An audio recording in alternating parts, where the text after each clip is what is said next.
बच्चों, आप लोग कैसे हैं? सुना है आप लोग मेरा जीवन परिचय याद कर रहे हैं।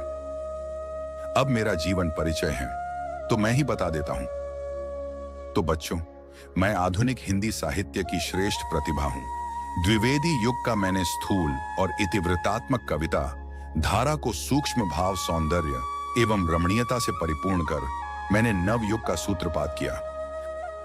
मैं छायावाद का प्रवर्तक, उपन्यास तथा प्रतिनिधि कवि होने के साथ ही नाटककार एवं कहानीकार भी था। अब मैं आपको बताता हूं मेरा जन्म कब और कैसे हुआ।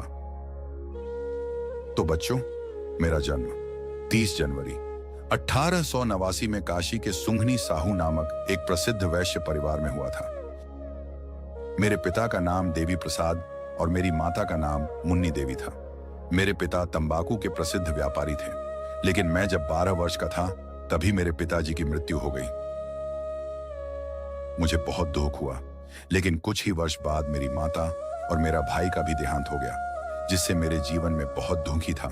अब मेरे घर का सारा कार्यभार मेरे कंधों पर आ गया। इसी कारण मैंने केवल 8वीं तक ही पढ़ाई कर पाया और बाकी की पढ़ाई मैंने स्वयं से ही घर पर किया।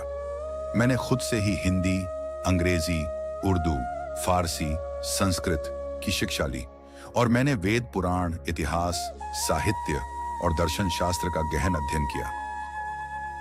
मेरे जीवन में मैंने 3 शादियां की, मगर मेरे तीनों पत्नियों की अकारण ही मृत्यु हो गई। मैंने अपने जीवन में बहुत कठिन परेशानियों का सामना किया।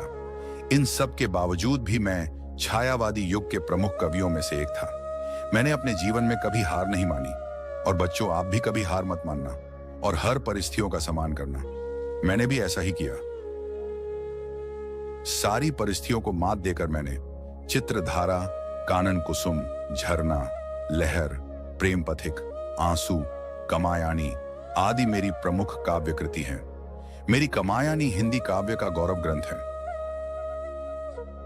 राजश्री, विशाख, जन्मेजय का नाग यज्ञ, अजात शत्रु, चंद्रगुप्त, स्कंदगुप्त, ध्रुव स्वामिनी आदि मेरे उत्कृष्ट नाटक हैं। मैंने अनेक कहानी संग्रह, कई उपन्यास तथा निबंधों की रचना कर प्रतिभा का प्रसाद हिंदी को प्रदान किया।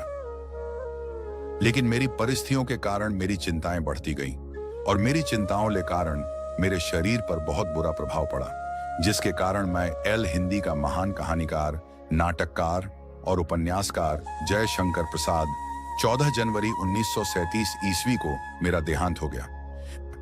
मेरी कहानी पसंद आई हो तो वीडियो को लाइक, कमेंट और सब्सक्राइब करना ना भूलें। फिर मिलेंगे अगली वीडियो में।